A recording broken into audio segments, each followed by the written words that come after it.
Welcome to Fabian's Zeitgeist. I'm your host, Fabian Kira, mechanical engineer by training, global observer by obsession, and professional overthinker by default. This podcast is my way of decoding current events, economics, politics, and the societal ripple effects that shape our world. I'm not here to pretend objectivity. I've lived, learned, and accumulated biases like anyone else. What you'll hear is my unfiltered perspective, honest, flawed, and open to contradiction. As Socrates once said, I know that I know nothing. You do disagree to my opinions. That's good. It means you're thinking. So, no matter where you are, no matter if you're young or old, a woman or a man, you're white, black, Asian, blue for all it matters. If free speech and unapologetic thinking are your thing, then welcome home. With that out of the way, let's jump straight into today's topic.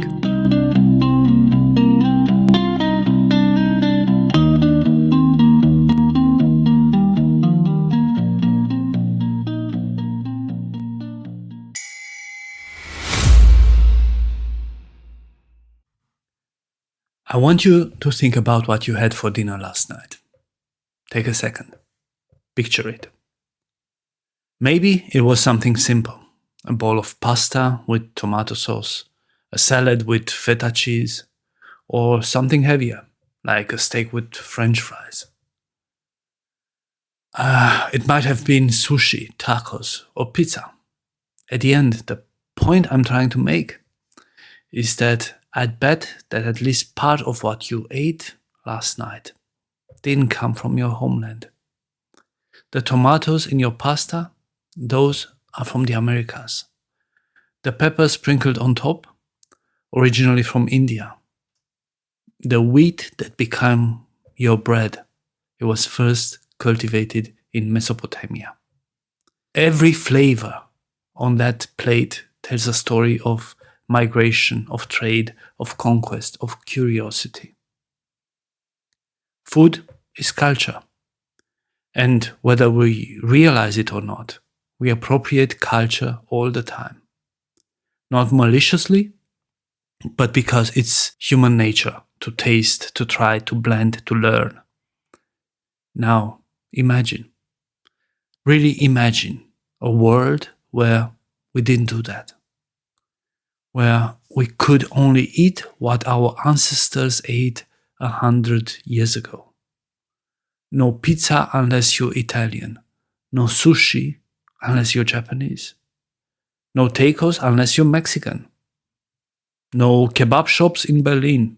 No curry in London. No coffee in Paris. No chocolate in Switzerland. No tea in England. No chili in Thailand. Imagine life like that. I picture waking up in a small town somewhere in Europe, and instead of the smell of roasted coffee beans drifting through the morning air, it's just a bland scent of boiled grain. No spices, no sweetness, no aroma that tempts you to start your day. You walk down the street and every shop looks the same.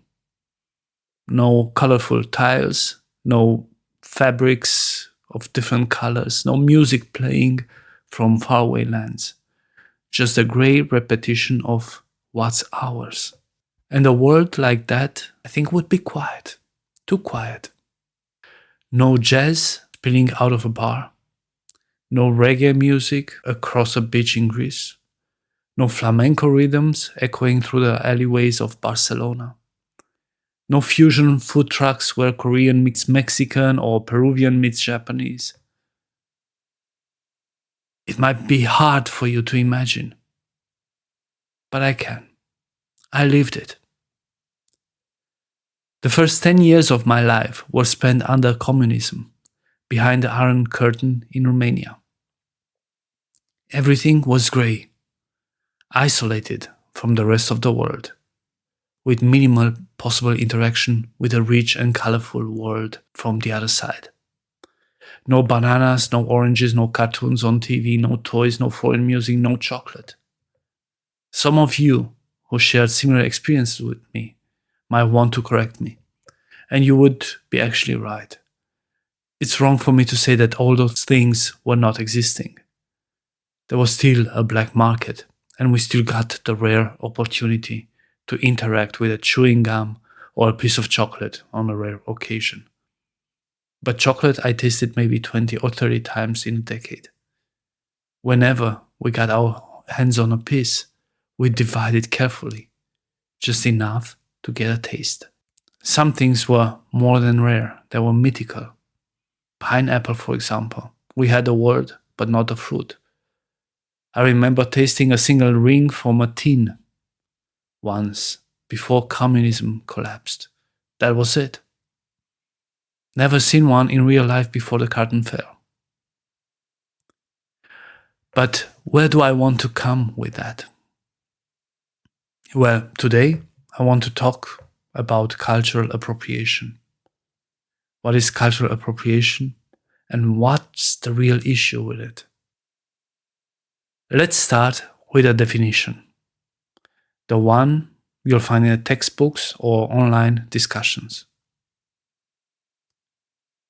Cultural appropriation is the adoption or use of elements of one culture by members of another, especially when members of a dominant culture borrow from a minority or marginalized culture without understanding, acknowledgement, or respect for the original meaning.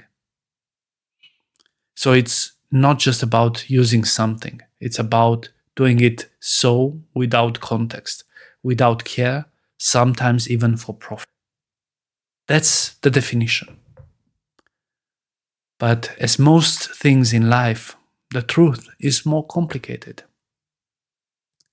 Because if we look closely, we realize that borrowing, not isolating, is what has driven humanity forward since the very beginning. From the first moment humans traveled, we began to share tools, language, rituals, recipes, stories, all exchanged around fires, on boats, across deserts, along rivers. Picture the ancient Silk Road. Imagine standing at a desert market somewhere between Persia and India 2000 years ago. You'd smell spices so strong they sting your nose. Cinnamon, clove, cardamom. You'd hear traders haggling in 5 different languages. You'd see silks dyed in colors you'd never seen before. And somewhere in that chaos, someone is reciting a story, a myth that will travel with a caravan and eventually become part of another people's folklore. That's what cultural exchange looked like. It was messy, it was beautiful, it was alive. Science, religion, and art, the 3 pillars of human civilization, are all products of this eternal borrowing. Algebra comes from Arabic. Al-Jabr was first used in the 9th century. I would not butcher the author's name or the book he wrote. Suffice to say that the book was, about algebra. Medicine is another perfect example of how cultural exchange has shaped our world. If you trace the story back, it begins along the banks of the Nile. Ancient Egyptian healers wrote on papyrus scrolls about honey for wounds, willow bark for pain, castor oil for stomach, remedies drawn from the world around them. Their knowledge didn't stop there, it moved. Greek scholars like Hippocrates and later Galen studied and refined those Egyptian ideas, adding observation and reason to the art of healing. When the Roman Empire absorbed Greek culture, Roman physicians carried that medical tradition across Europe. And centuries later, as the Western world fell into decline, the knowledge was preserved and expanded by Arab and Persian scholars.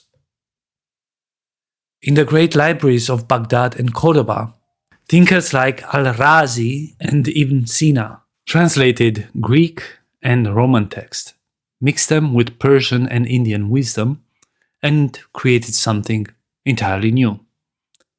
Their works, especially Avicenna's Canon of Medicine, would become the cornerstone of European medical study for centuries. By the time the Renaissance arrived, those texts flowed back into Europe, fueling a rebirth of scientific curiosity. You can almost imagine the smell of parchment and candle wax in those early universities. Students hunched over Arabic manuscripts, learning anatomy, surgery, and the idea that disease had natural causes. From Egypt to Greece, from Arab world to Renaissance Europe, medicine became a story of continuous borrowing, refinement, and rediscovery. And that's what makes it beautiful. Every pill we swallow, every vaccine, every surgical tool, they all carry the fingerprints of countless cultures. Healing, at its core, is the most human collaboration there is. And what about religion? We like to think of faiths as distinct, but in reality, they too evolved through cultural fusion. Christianity was born in Judea under Roman rule. Its founder, Jesus, was a Jewish teacher who spoke Aramaic and lived in a Roman-occupied territory. When his teaching spread, they absorbed Greek ideas, concepts of soul, virtue, and logos. Later, when the Roman Empire adopted Christianity, it mixed in Roman legal and organizational structures.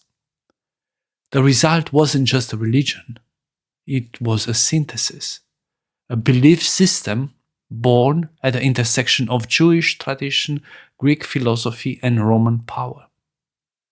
Without cultural appropriation, or let's call it exchange, Christianity as we know it wouldn't exist. The same is true for Buddhism.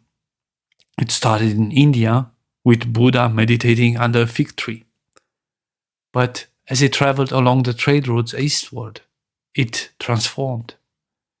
In China, it met Taoism, and out of that encounter we got Zen, which in turn, traveling to Japan, became minimalist, disciplined, and aesthetic, reflected in art, tea ceremonies, and poetry.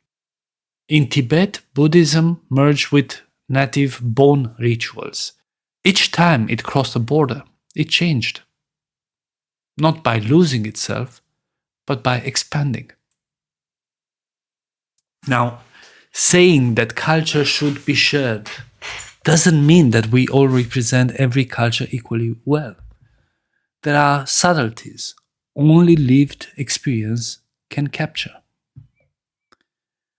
Denzel Washington made his point very beautiful when asked why it mattered that Fences, the film adaptation of August Wilson's play, had a black director.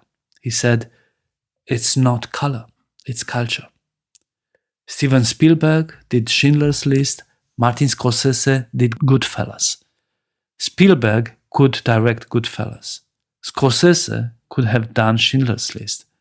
But there are cultural differences. Culture isn't just what we think, it's what we feel. It's the smell of your grandmother's kitchen, the rhythm of a song you grew up hearing, the way your people laugh when they're tired but still joyful. So yes, representation matters, authenticity matters. But sharing culture and appreciating it doesn't have to mean taking ownership away. It can mean honoring it. In 1897, an Irish writer named Bram Stoker published Dracula, the story of a Transylvania count who drinks blood and lives forever. He'd never been to Romania, but he borrowed our legends, our geography, our history. He took the real figure of Vlad the Impaler, a ruthless but heroic medieval ruler, and turned him into a global symbol of horror. Was that cultural appropriation? Probably. He took something local, repackaged it, and profited from it. But ask any Romanian now how they feel about Dracula, and most will smile. We are proud of it. That book put Transylvania on the map. It gave us global recognition. People traveled from all over the world to see Bran Castle, the so-called Dracula's castle, even though it has little to do with the original story. But we don't correct them too harshly. We welcome them. We sell Dracula wine, Dracula t-shirt, Dracula tours, but beyond the commerce, there's something deeper. A shared myth, a bridge between our folklore and the world's imagination. I've never met a Romanian who felt insulted seeing someone dress up as Count Dracula on Halloween. Quite the opposite. It makes us laugh. It makes us proud that a fragment of our history became part of world culture. And that's the power of cultural exchange done right. When something that begins local becomes universal, when it transcends borders and creates joy, that's not theft. That's legacy. Now let's talk about the money. This is where many debates about cultural appropriation get stuck. People say it's unfair, others profit from traditions that aren't theirs. And yes, sometimes that happens. But here's my take. Even if others profit in the short term, in the long run, visibility and appreciation grow for everyone. Let's go back to the case of Dracula. Bram Stoker passed away long ago, and his novel has since entered the public domain, making it freely accessible to all. Yet, even today, Romania continues to benefit economically from the global recognition and interest that his book has generated. Or yoga. It's true, in the West, yoga has been heavily commercialized, but it has also introduced millions of people to Indian spirituality, meditation, and the idea of balance. It brings millions of people as tourists to India each year. So, even when a cultural product is borrowed imperfectly, it often becomes a gateway to deeper understanding. So I don't see profit as the problem. I see ignorance as the problem. But lately, I've been thinking about something more concerning. In our eagerness to be politically correct, we've started to create more division, not less.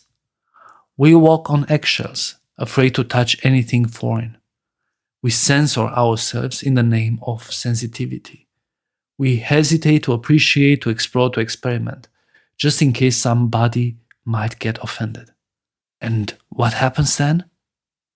Culture stops flowing. People stop connecting. By over-policing cultural interaction, we risk turning diversity from something that unites us into something that isolates us. We create a victim culture where everyone's first instinct is to ask who's being oppressed here, instead of what can we learn from each other. Instead of bridges, we build walls. Culture is supposed to be a living conversation, not a museum guarded by do not touch signs. When I see people debating endlessly about who's allowed to wear dreadlocks or who can cook certain dishes, I can't help but feel we've lost a bigger picture.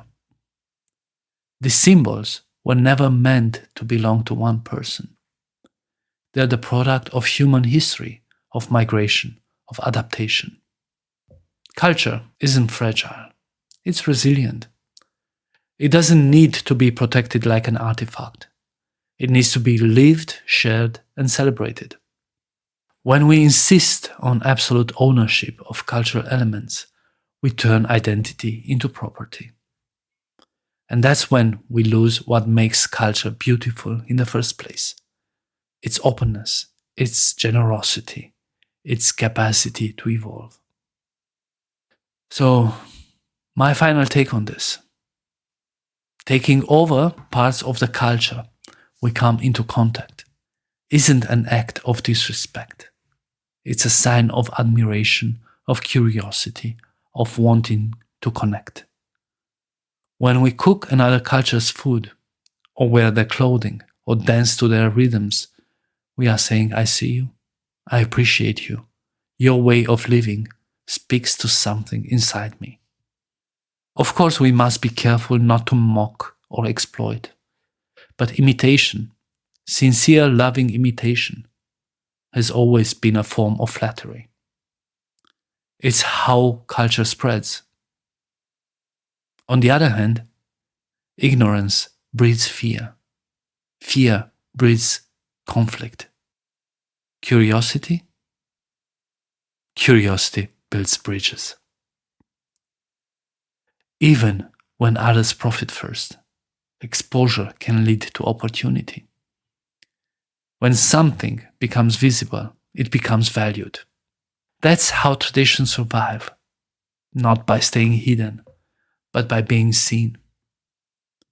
That's why, in my view, today's debates about cultural appropriation, although rooted in good intentions maybe, often do more harm than good. They make people self-conscious, anxious, and divided. They make culture feel dangerous when it's supposed to be joyful. By trying too hard to protect, we end up imprisoning the very thing we claim to love. Culture should not be a dividing factor. It should be a unifying one. Because when we share culture, we don't lose pieces of ourselves, we multiply them. If there's one thing history has taught us, it's this. Human progress has never come from isolation. It's come from exchange, from curiosity, from the courage to say, I don't know your ways, but I'm interested and I want to learn. So maybe instead of guarding our cultures like fortresses, we should tend to them like gardens, open, glowing, full of life. And let others walk through, smell the flowers, maybe even plant a seed of their own. Because that's how we bloom together.